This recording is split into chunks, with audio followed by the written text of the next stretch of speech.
Well, welcome everyone to Steve Savant's Money, the name of the game. I'm your host, Steve Savant, syndicated financial columnist and money color commentator. On today's show, the one unclaimed strategy that is costing retirees millions in benefits. Part 3 in our series on Social Security, America's #1 retirement plan, with nationally recognized Social Security expert, Brian Doherty. Brian, welcome to the show. Thanks, Steve. Thanks for having me. Wow, one claim. There's a one claim that's costing people millions of dollars. I want to hear about it. Remember, if you're hearing our show and you're watching this and you're saying, Steve, I am all over everything you guys are talking about, and you're a consumer, you're an advisor looking to help your client out, I want you to go out to gettingpaidtowait.com, where you can plug in your own socialsecurity.gov statistics and figure out what your benefits are. It'll be great for you to see what you can do. And if you want to hop out, Amazon.com, Getting Paid to Wait. Very few books everybody should own, but everybody's got Social Security in the United States except for the Amish. And everybody should be reading this book. It's probably the best money you've ever had, because you're talking about your lifetime benefits from the government, and you should know what you need to really take constructive receipt on. I would highly recommend, and this is not a hard read. No, it's not. So let's talk about this one claim master. I want you to get this book. Go to Amazon.com, Getting Paid to Wait. It's probably worth every dime you'll ever pay for it, and you'll maximize your benefits, and you'll be glad you did it. And if you haven't seen our first segment, that segment was enlightening. So you should be watching that, because that's really going to help you get your head around it, because you want to maximize your benefits. Believe you me, you do. Brian. Yes. One unclaimed that's costing, but every time, the first time I saw your title, I was like, millions. Did I do that myself? Tell me, what is the one unclaimed strategy that is so big and a lot of retirees are walking right past it? Money on the table. They don't know, because they think that the government in November of 2015, when they changed the rules, that they took away all the creative strategies. Mm-hmm. Well, they did take away file and suspend. That was the most popular one that got a lot of the press. And if you didn't use it by May 1st of 2016, you can never use it. So a lot of people, Steve, including financial advisors, think that all these creative strategies are gone. That is not the case. There's still one left for people that are qualified to use it. It's called Restricted Application. And if you were born before January 2nd of 1954, you're still qualified to use this strategy. Now, Steve, I've sat down with a lot of people that were qualified to use this, and I've showed them how the strategy works. They were blown away. They had no idea they could do it. They had no idea how it worked. And at first, they didn't believe me, because it's so unbelievable. It's like you create additional income out of the thin air. Let me show you how this works. Okay, and this is a chart I have in my book. By the way, I'm going to give a quick commercial about that book. That book won the International Book Award in 2015 as the best personal business finance book of that year. Wow. Steve, over 1,000 entries from 15 different countries. That book beat them all, okay? Wow, I love that. All this stuff is in here. All right, so here, let's say we convince a husband, or he's going to wait. He's got the bigger benefit of $2,500. That's his full retirement age benefit. The wife, she works. She has a decent benefit of $1,900. Husband has the bigger benefit. We convinced him at least to wait till age 70. But he's not going to have to wait that long before he receives income, because he was born before January 2nd, 1954. He qualifies to use restricted application. Here's how it works. The wife, when she's 62 years old, she claims her benefit early, believe it or not. So it's discounted from $1,900 to $1,425. Steve, there's some research out there that says whoever has the smaller benefit in a married couple should consider claiming it early, even as early as age 62, because that's the benefit you're probably going to receive for the shortest period of time. Because once the first spouse dies, that's the benefit that goes away. So why shorten that period even further or longer? Claim it early at age 62. That's what we did here. The husband, he doesn't do anything until he's age 66. He has to wait until his full retirement age. And at his full retirement age, he claims and restricts his benefit to only a spousal benefit. That entitles him to receive 50% of his wife's full retirement age amount with 4 years of retroactive COLA credits. Not the $1,425. Not the $1,425, not the $1,603, because this is bigger than 50% of that. The fact that the wife claimed early has no effect on the size of the husband's spousal benefit. Oh, wow. He still gets 50% of that. Steve, nobody knows that, and that's pretty incredible. Okay. So the husband goes along. While he's receiving these spousal benefit payments, he continues to delay his own benefit, and it grows by 8% per year, including COLA adjustments, up until age 70.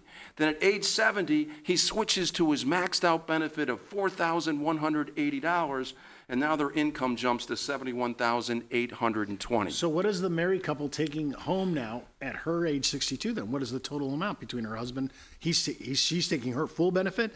He's taking his spousal benefit and delaying his constructive receipt of his own. Right, exactly. So how much is that now? What is he taking? Well, just from the wife's up until age 69, before the husband claims his maxed out benefit, they would have received a total, in the spousal benefit too, $205,668. That's the amount of money, Steve, they were paid while they waited for the husband to claim his maxed out benefit. That's a lot of income. I'm sorry, this blows my mind. Now, it is a narrow demographic. I agree, because this is now, but there are people out there, right, that have not done this yet. Steve, I estimate, just going through Social Security and knowing who claims benefits when, there's somewhere between 1.5 and 2 million people that are still qualified to use this strategy, and I can almost guarantee you that hardly any of them know they're qualified to use it. You have to find the right financial advisor that knows Social Security is going to tell them how to do this. Because if they don't, Steve, what it comes down to is these spousal benefit payments, okay? These 4 years that the husband collected those, if you were to annualize them and get a cumulative total, they total $53,664 just from those spousal benefit payments. That's what the husband earned while he was still delaying his own benefit.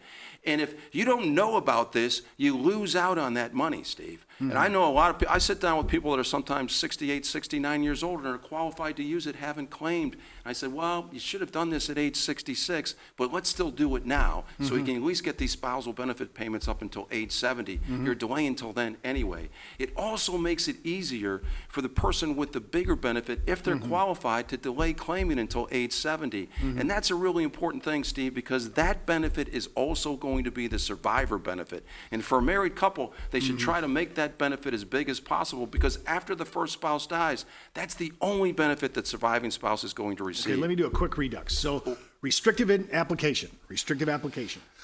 More than likely the spouse, we're going to take hers if it's lower.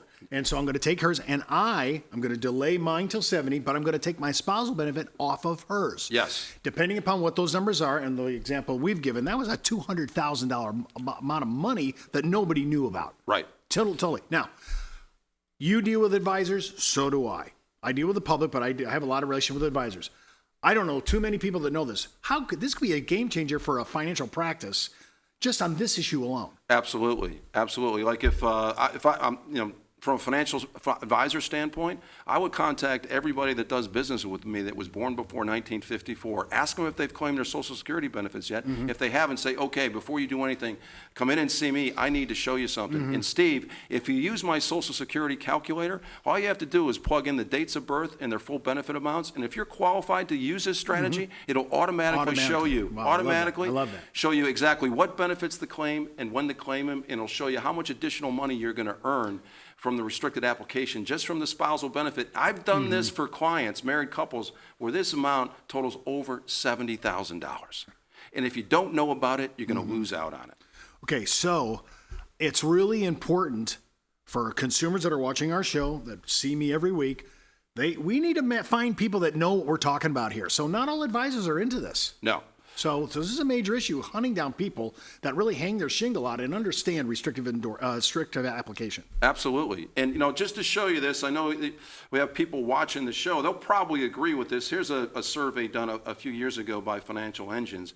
But it said, talking to advisor, whether they rate it 4 or 5, 5 being the highest value, 80% of them rated it a 4 or 5 if they could talk to an advisor that would give them personal advice. And this is critically important. And people out there that don't have a financial advisor that will advise them on this, they should find one, because they're out there. They may have to look a little hard, but it'll end up being a good thing for them to do, because chances are they can make a lot more money. And also, 76% of them would like to go to some kind of website where they could plug some numbers in and it'll show them the optimal claiming ages for them to claim their benefits. That's what they can do with my Social Security calculator. And Steve, I want to show you one more number. Here's a recent survey, 2017. 80% of future retirees would switch advisors to maximize Social Security benefits. There's a big demand for this out there. If you don't have a financial advisor that will help you do this, then you should try to find one. And you're going to be in good company, because there's a lot of people that are doing the same thing. There's a lot of people that hang their shingle out as a retirement planner. But if you don't know the basics of Social Security, I don't know how you can move forward with a plan. Right. So this is really important what you're talking about. I'm all over this issue. Advisors should know the Social Security system. Brian tours the United States day in and day out talking to advisors, registered investment advisors, insurance professionals to try to bring them up to speed so they can really benefit their clients and make sure they get their maximum benefit. Listen, don't forget to watch our next segment on the misguided reasons why people claim benefits early. I can't wait for that. Part 4 in our series on Social Security, America's #1 retirement plan. And keep in mind, before moving forward with any of the ideas on our show, always check with your tax consultant, legal counsel, financial advisor, and Social Security guru, Brian Doherty. You've been watching Steve Savant's Money, the name of the game.